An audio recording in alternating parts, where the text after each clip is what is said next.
स्वामी समर्थ. तर काही मुंबईवरून आल्यात ओटी करण्यासाठी.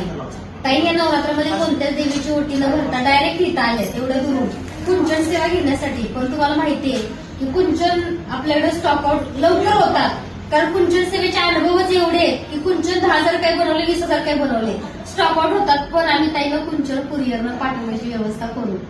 कसं वाटलं ताई? एकदम मस्त वाटलं. काही त्याच्या ओरिजिनल आहेत, जशा व्हिडिओमध्ये दिसतात त्याच्यापेक्षा ओरिजिनल खूप सुंदर आहेत. आणि मी आतापर्यंत एवढ्या नवरात्री झाली पण अजूनपर्यंत अष्टमी आली आज पण एकही ओटी भरली नाही. म्हणजे आज पहिली ओटी महालक्ष्मी म्हणजे आज देवीच्या स्वरूपातच आज पहिली ओटी झाली आहे माझी.